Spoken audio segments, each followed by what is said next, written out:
Boa noite, colegas. Vamos dar continuidade na gravação, sabe, do segundo encontro, da segunda parte. Nós paramos num item antes, nós estávamos falando dos contratos bancários, as normas jurídicas e a jurisprudência do STJ.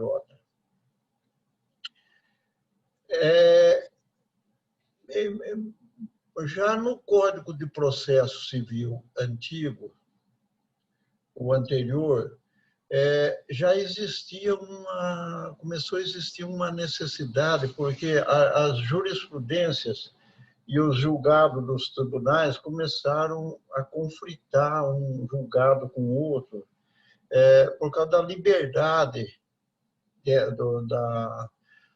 os magistrados tinham dentro do Código de Processo Civil anterior de decidir, sabe, questão de cláusula contratual, de juro, principalmente, correção monetária, seguro,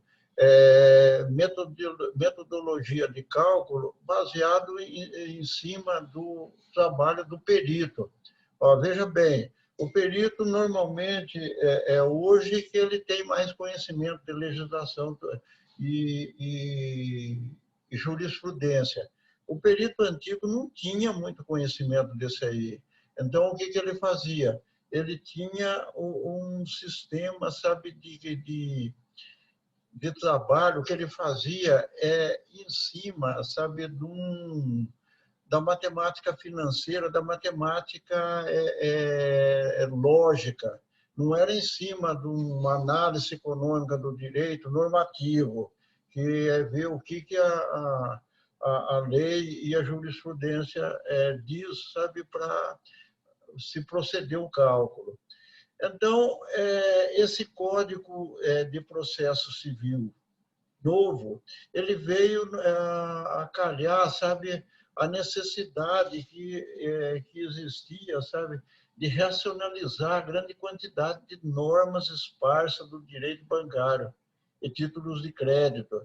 Os contratos bancários eram regidos em títulos de crédito com uma quantidade enorme de normas de crédito, sabe, que e esse Código de Processo Civil ele veio, primeira coisa, uniformizar. E hoje está já bastante uniformizado. E veio unificar os entendimentos da legislação e da jurisprudência. Ele não oferece muito espaço para julgamentos extravagantes ou para entendimentos extravagantes, nem da área jurídica e nem da área do judiciário. A coisa que ajudou bastante também foi a aplicação de um ramo do direito que alguns juristas acham que é simplesmente uma ferramenta, mas é um ramo do direito. É a análise econômica do direito, a parte normativa. Ó, eu só posso trabalhar com juro, correção monetária, seguro, os encargos de uma maneira geral. Se a lei permitir, se a lei não permitir, eu não posso capitalizar juros se a lei não permite, eu não posso aplicar correção monetária. É diferente daquela que está prevista na lei para aquele caso, né? Isso aí ajudou muito na solução dos conflitos e litígios sobre contratos bancários e contratos onerosos de uma maneira geral, né? A necessidade de revisar e reorganizar parte dos julgados e decisões dos precedentes sucessivos, dos repetitivos do STJ. Eles estão muito resumidos e com uma facilidade, quem tem facilidade para fundamentar, usar uma jurisprudência de um repetitivo em outros processos que não tem nada a ver com aquilo ali, está causando muito transtorno também, tanto na área do judiciário como na área jurídica. É, a outra coisa é, nessa unificação e uniformização da legislação sobre contrato bancário e títulos de crédito, sobre a cobrança, principalmente sobre a cobrança dos encargos, nós temos que ter uma legislação unificadora e de entendimentos, porque hoje o julgado, e não há condição também de se falar tudo num julgado, porque senão dá julgado aí com 200 laudas, 300 laudas, e ninguém lê isso aí. Os julgados são muito simplificados, porque é o entendimento. Eles estão delimitando, sabe, os fatos em cima, delimita, sabe, o que vai discutir naquele julgado. Ó, eu vou discutir juro, eu vou discutir correção, eu vou discutir seguro. E essa delimitação é uma coisa muito boa, sabe por quê? Você não vai discutir coisa que não tem nada a ver com aquele processo e não tem nada a ver com o interesse econômico daquele processo.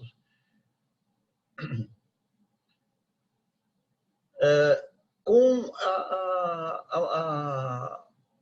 a mudança ou inserção da correção monetária nos contratos bancários, nós tivemos um transtorno muito grande, porque aqueles contratos que vieram de 1950, que foram criados lá na Lei 1046, que eles tinham para as atividades, de uma maneira geral, até 48 meses de prazo, de longo prazo, com execução parcelada até em 48 meses, e a casa própria, que ia até 25 anos, ele 30 anos para a casa própria, eles não tinham a correção monetária, então eu usava a mesma planilhinha que veio lá do crédito rural, que eles passaram a utilizar. E inseriram um monte de coisa que não tinha na legislação. Ó, a Lei 4.380, ela veio mostrar, sabe, todas as irregularidades que tinha nos contratos anteriores. Porque pegaram a planilha e ajustaram a lei na planilha. Não ajustaram a planilha na lei, sabe o que a lei determinava? A lei determinava, ó, eu tenho que formar as parcelas de tal jeito, de tal jeito, de tal jeito. E eles não faziam isso daí. Então, não causou transtorno, porque a inflação já rondava 12%, já estava acima de 10% em 1950, e veio só crescendo. Então, quando chegou em 1964, que teve a reforma bancária e introduziu a correção monetária, você já estava todas aquelas irregularidades que tinha na cobrança de juros era insignificante, porque a inflação era maior, então o poder da moeda sem a correção, só com o juro, se tornou valores insignificantes. Eu vi financiamento de casa própria que o indivíduo pagava, em termos de hoje, assim, 50 centavos de prestação. Então, o que aconteceu? O que tem que se fazer hoje? Hoje nós temos que voltar lá para trás, corrigir os erros, analisar aqueles erros para trás e corrigir numa legislação nova, e o judiciário criar os temas, sabe, adequado, para casa própria, para crédito rural, para financiamento de leasing, que é aquelas divisão por espécie, sabe? E por finalidade. Criando isso daí, nós vamos consertar e vamos conseguir descongestionar esses processos. Fora disso, eu não vejo outra maneira.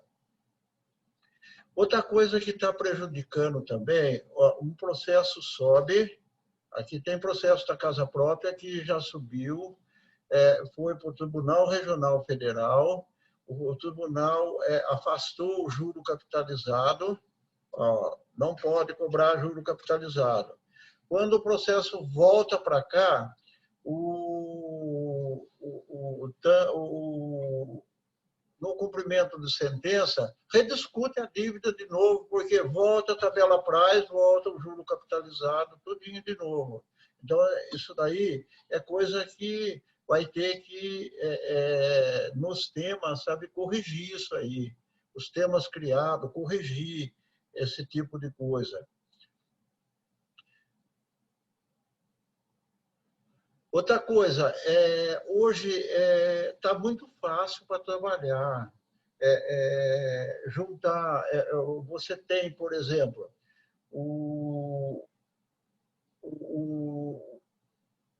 nós temos, por exemplo, o Conselho de Justiça Federal tem o Centro de Estudo Jurídico.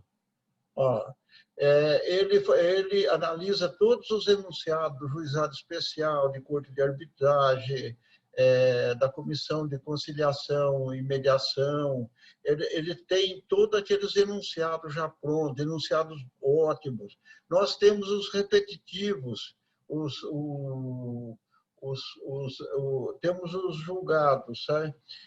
Principalmente os julgados precedente e sucessivo, já delimita, já tem o julgado todinho. É só questão de retirar, por exemplo, certas coisas que conflita dentro do julgado. A principal, por exemplo, é a formação de parcela pela tabela price, sem analisar essa formação de parcela, e já aplica no contrato. O contrato, por exemplo, às vezes é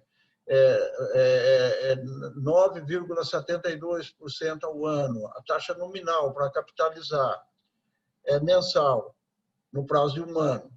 O indivíduo contrata, faz aquele financiamento, mas quando ele vai ver na realidade, no pagamento da parcela, ele está pagando juros sobre o pagamento da parcela, sobre o valor do financiamento, da parcela do financiamento, ele está pagando juros lá de 70%, 80% ao mês. Eu já peguei aqui contrato que tem juros de 170% ao mês. Então, não dá conta de pagar. E nós temos essas escolas aí, tem a escola, tem as escolas da magistratura do Estado, tem a escola, a Infam do STJ, tem as escolas do Ministério Público, tem a escola da OAB, as escolas da advocacia, tem as escolas, sabe, do Ministério da Justiça, a Escola Nacional de Mediação e Conciliação do Ministério da Justiça. Por que não sentamos todo mundo e vamos discutir junto a solução desses problemas todos? Aplicação, vamos passar para a parte da aplicação dos julgados repetitivos dos tribunais superiores. Então, é uma coisa necessária. E o cumprimento daquele julgado na fase de cumprimento de sentença, porque senão não vai conseguir cumprir uma sentença. As metas do Conselho Nacional de Justiça e do Superior Tribunal de Justiça, ela ótimas, e é o que nós estamos procurando hoje melhorar no nosso trabalho, essa meta de julgar mais processos do que os distribuídos, julgar processos mais antigos. e julgar os novos também, os que entram, vai acabar com o congestionamento do processo. Estimular a conciliação. A conciliação e a mediação e as cortes de arbitragem, eu acho que elas têm que passar, criar uma estrutura de sistema, sabe, prático de cálculo com base no artigo 464 e com base no artigo 509 do Código de Processo Civil novo, para determinar o quanto devido. É enorme a quantidade de coisa que vai para a conciliação e mediação e para as cortes de arbitragem de contratos onerosos e até contratos bancários, que eles são impagáveis e a mediadora não suspende a sessão para pedir para a parte procurar uma parte especializada em suporte técnico e jurídico para discutir. Porque se for decidir daquela maneira ali, não tem solução, não. Não tem solução. Vai perder bem, vai acabar com o suporte, com uma estrutura de produção, de área de serviço, vai endividar mais funcionário público, vai endividar mais área de serviços, né?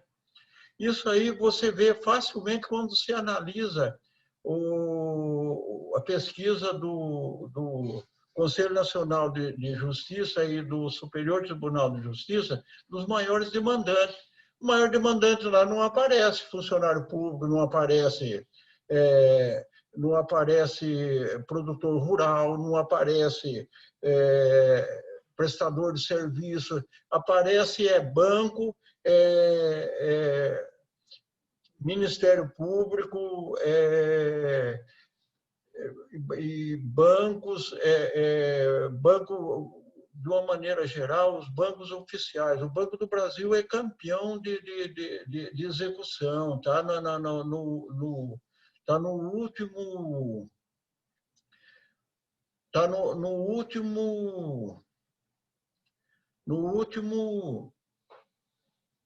último, na última pesquisa do Conselho de Justiça, e do Superior Tribunal de Justiça. Outra coisa, o Banco Central já sabe disso aí, que tem essas irregularidades. Eu não sei porque ele emitiu um relatório de endividamento de risco do Banco Central do Brasil. Esse relatório lá frisa, por exemplo, e define o que é um devedor de risco, que não vai pagar, quando a dívida está maior do que a produção, quando a dívida está maior do que o salário, quando a dívida chega a valores estratosféricos. Será que o Banco Central não está percebendo que isso aí é juro capitalizado indevidamente? E principalmente o funcionário público é o cartãozinho de crédito consignado, está comendo solto. E ele tem consequências desastrosas que o Banco Central vai ter que fiscalizar posterior. O que ele tem? Ele tem, por exemplo, o cartãozinho de crédito consignado, ele cobre o ativo do banco, ele está na parte dos ativos lá, aumenta o ativo do balanço do banco. Por quê? Porque tem muito juro aqui, juro de 1000% ao ano, 2000% ao ano, e que tabelamento de juros não vai resolver, porque é o que está acontecendo na casa própria. Vai estar com os juros tabelados lá, ó. O juro maior que tem aqui para habitação, para classe média, não chega a 12%. E quando você vai ver o juro real que ele paga em cada mês, cada prestação mensal, é 40%, 50% ao mês, até 170% ao mês. Então, o tabelamento não vai resolver nada, não. O tabelamento é só ilusório. Feito essas análises, nós vamos delimitar, sabe, a parte, sabe, do que nós vamos discutir, se for embargo de execução, ou se for uma ação nova, o que nós vamos discutir? Ó? Nós vamos discutir isso aqui. Ó. No direito bancário, que é o contrato bancário e o título de crédito, o que a gente discute muito, quase que 100%, é juro, correção, seguro e juro de mora, multa. Tem multa muito excessiva, principalmente na multa sobre multa, juro de mora sobre juro de mora, juro sobre juro, e isso aí é uma constante. Então, nós vamos passar agora para a parte prática. Ó, a parte prática que nós vamos discutir, nós vamos pegar só os contratos bancários e títulos de crédito posterior a 31 de março de 2000, da casa própria. Nós vamos pegar dois RESP aqui, um da casa própria e o outro de um capital de giro, que vocês vão ter noção o que vai acontecer nos outros contratos. Esses dois aqui, porque um está com juros simples, e pega só juros simples e correção, o outro é juro referencial, que é aquele juro que tem a correção junto. Então, da casa própria, nós vamos pegar o RESP 668795 do Rio Grande do Sul. É um RESP precedente de dois repetitivos. Um repetitivo contratado antes de 31 de março, aliás, de 6 de 7 de 2009, e um outro posterior. O RESP repetitivo 668-795 do Rio Grande do Sul, nós vamos pegar, não vamos trabalhar com valor agora, para vocês entenderem o que é juro capitalizado. Ele prevê um juro de 9,72%, um juro nominal, com prazo de 192 meses. Esse juro nominal aqui é para capitalizar em um mês, no contrato lá prevê. Eu posso capitalizar esse juro no prazo de um mês. Ó, é o juro efetivo, juro nominal equivalente ao juro efetivo no prazo de um ano. Então, eu posso capitalizar ele mensal no prazo de um ano. Esse juro capitalizado no prazo desse contrato aqui, que é 192 meses, 16 anos, ele foi de 9,72, ele foi para 23,165 milésimo. 23,165 milésimo ao ano. O juro total previsto nele, que era de 155,52%, 155,52%, o juro total, porque ele é relação de consumo. Ele está enquadrado no artigo 52, inciso 2 e inciso 5 do CDC. Ele foi para 370,64% nesse prazo. Você veja quanto que endividou o tomador desse crédito aqui. Ó. Isso aqui é uma demonstração que aquele juro que aparece lá, ó, juro nominal, ele é juro equivalente ao juro efetivo fixo anual contratado, que é obrigatório ter no contrato, somente no prazo de um ano. Se eu capitalizar acima de um ano, ele não é mais. O outro contrato que nós vamos ver é um julgado. Ele está num julgado, no RESP 1.148.247 da Paraíba. esse julgado aqui é interessante, porque esses dois julgados aqui, ele tem a tabela Price no meio, e você veja a distorção que dá. Ó. Vê o juro real que o indivíduo estava pagando.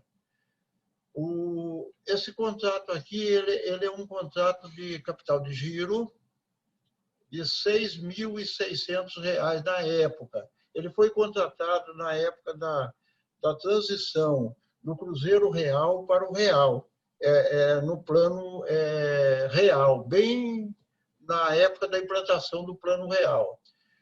Esse valor de 6.600 ele foi para R$ 8.882.063,58 em 2001. Já em 2007, a Caixa Econômica estava cobrando do indivíduo R$ 1.200 bilhões, em 2007.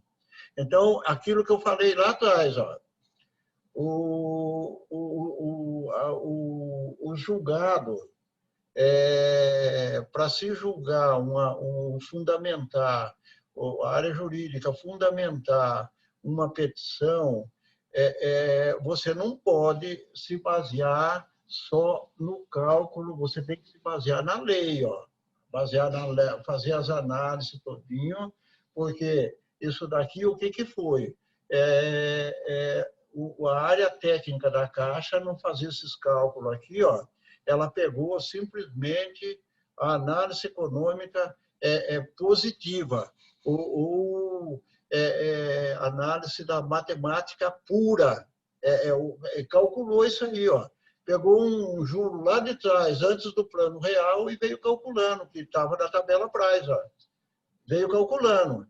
Pegou as prestações da tabela Price, calculou o total e veio embora. Fez a transformação e deu nisso daí. Ó.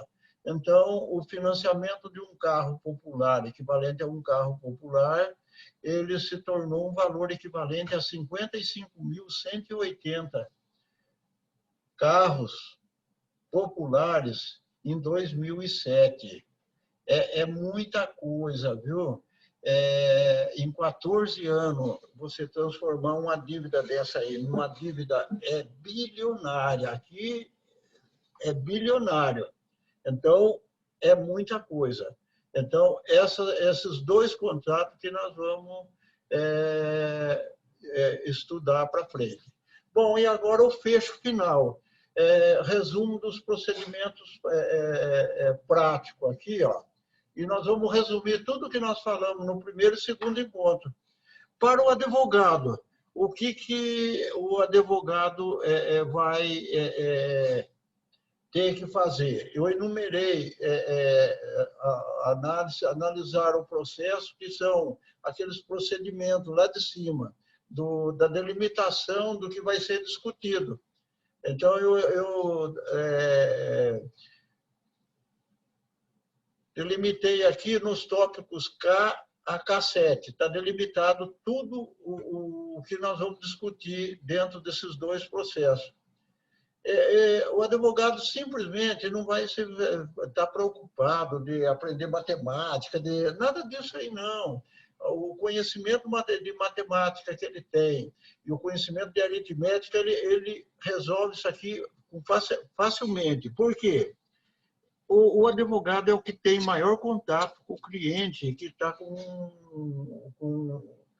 o endividamento. Ele está com uma coisa que ele não consegue pagar e o advogado vai pegar o processo dele. Outra coisa, quando vocês forem pegar esses processos, o advogado, ele pede para ele pegar desde a origem do débito. Por exemplo, crédito rural, implantação de empresa, reforma de empresa, ampliação de empresa e financiamento até de capital de giro para prestação de serviço, exige um projeto. Ó. Não façam nada sem análise e ter um projeto. Esses projetos lá é o título originário.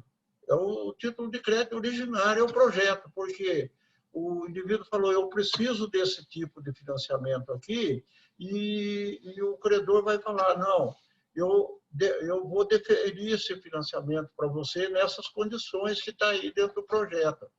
Aí, quando vai firmar o documento de crédito, firma um documento de crédito que, às vezes, não tem nada a ver com o projeto originário lá que foi deferido. O projeto originário é juros simples, o projeto aqui já tem juro capitalizado mensal e até juro da tabela Price. Lá não tem esse juro, não. Os projetos que eu analisei de crédito rural, de empresas grandes, de indústrias, nenhum tem tabela Price no projeto. E não pode ter, porque se tiver, não paga. E você pede todos os documentos para trás, porque normalmente o devedor, o financiado, ele está tão desesperado com a dívida e aquilo fica dentro da cabeça dele 24 horas, que ele não leva só o último contratinho lá para o advogado, fala, ó, essa dívida aqui eu não estou dando conta de pagar. Quando você vai analisar, tem uma leva de processo, de contratos que o mutuário faz, por exemplo, porque aqui em Goiás, até em São Paulo também, Mato Grosso, o produtor rural tem uma casa própria financiada, tem um carro financiado, tem um leasing, tem um consórcio, tem um crédito educativo de filho que ele bota fora para estudar, sabe? Tem uma série de financiamento. E, às vezes, aquele contratinho que ele está pensando que não está dando conta de pagar, não tem nada a ver com a inviabilidade econômica dele, a falta de capacidade de pagamento, está lá para trás, às vezes, num outro contrato, num leasing, num contrato, às vezes, de carro, um contrato de FIES que ele fez, o filho vai estudar medicina, é um curso caríssimo. Os cursos de medicina hoje, e eles aplicam a tabela Price. Ó. Então, você tem que analisar o conjunto de todos os financiamentos que ele tem. E restou para o advogado ele verificar a divisão dos documentos de crédito de acordo com a finalidade. Fala, traz todos os documentos que você tem aí, mesmo que não esteja vencido. Separa por finalidade, por espécie e temporal, pelo termo que foi firmado o contrato. Verificar o prazo de reposição do débito e enquadramento no CDC. O que for Código de Defesa do Consumidor tem os preceitos de ordem pública, apesar que tem no Código Civil também, ó, e no Código o Código de Defesa do Consumidor, Código Civil, tem no Código Tributário, também tem os preceitos de ordem pública que não pode, que tem que cumprir, não se discute. Analisar os juros efetivos fixos, ó, ou efetivos fixos referenciais. Ó, analisa o contrato que tem juro simples, aquele juro efetivo fixo, que ele está previsto no Código de Defesa do Consumidor, no 52, inciso 2 e 5,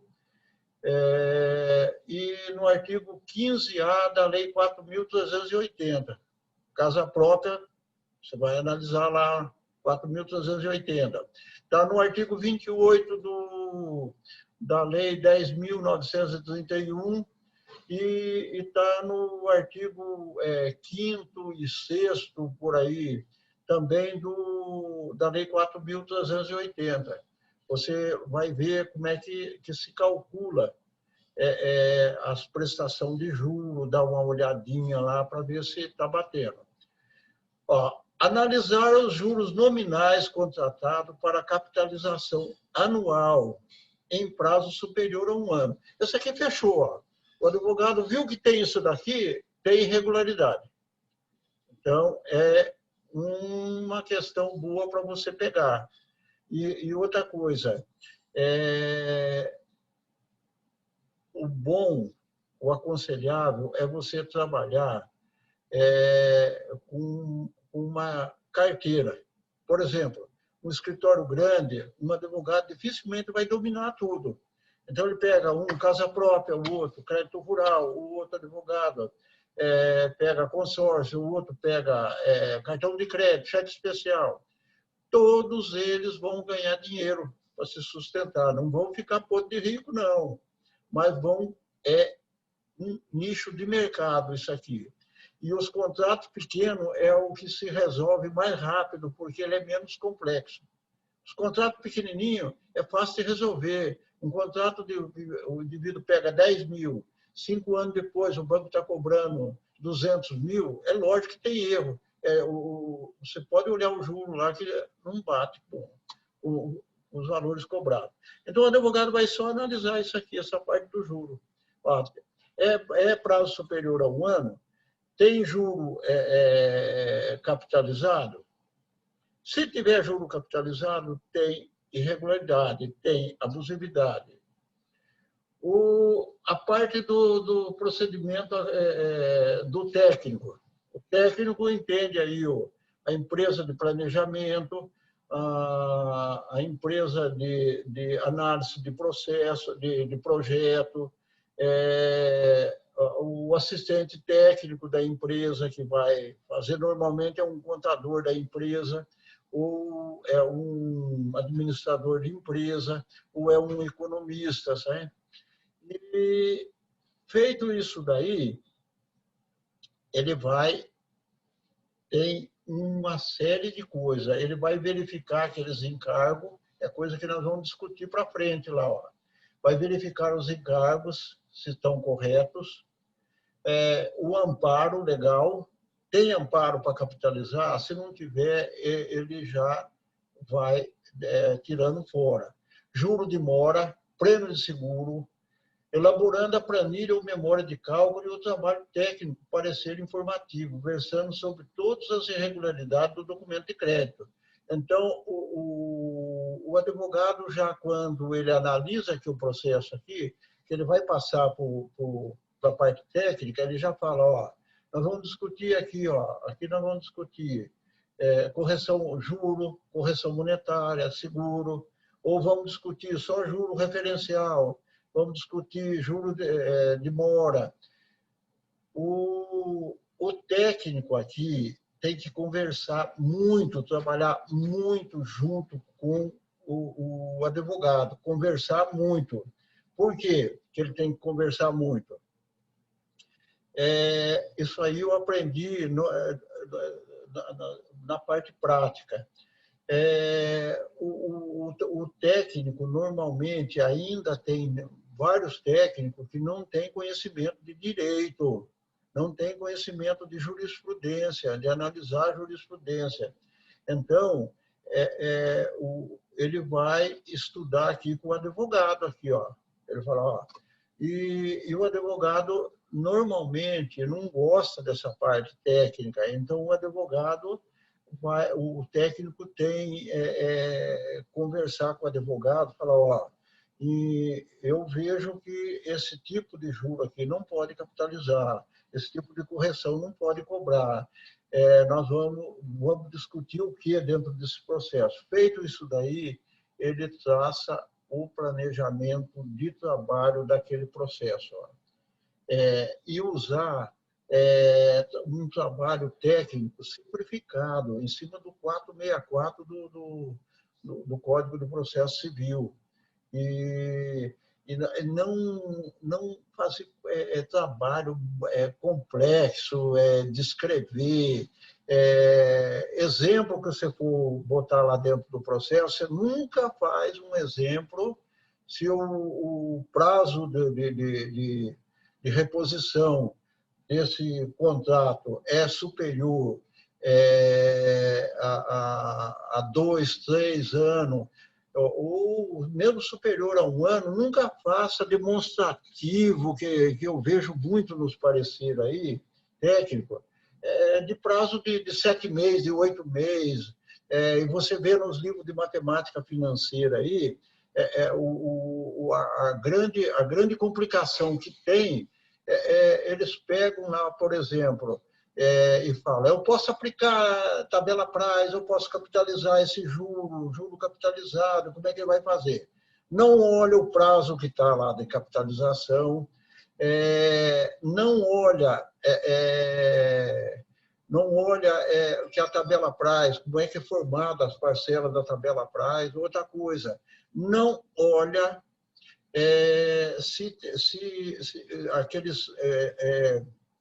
aqueles demonstrativos deles, aqueles exemplos que eles citam lá, aqueles exemplos hipotéticos, 7 meses, às vezes o prazo de financiamento lá é 20 anos. Ele tem que fazer um demonstrativo em cima de 20 anos.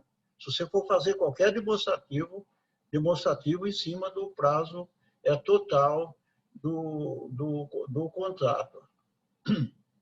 E por aqui nós vamos parando, porque o terceiro encontro está vindo aí segunda-feira, dia 21, e nós vamos continuar discutindo, porque a próxima discussão aqui embaixo nós vamos discutir um cartão de crédito consignado, cartão de crédito, cheque especial, esses tipos práticos. Nós vamos pegar um processo e vamos discutir em cima dele, para demonstrar. Eu agradeço a presença de vocês e estamos aí até segunda-feira. Uma boa noite.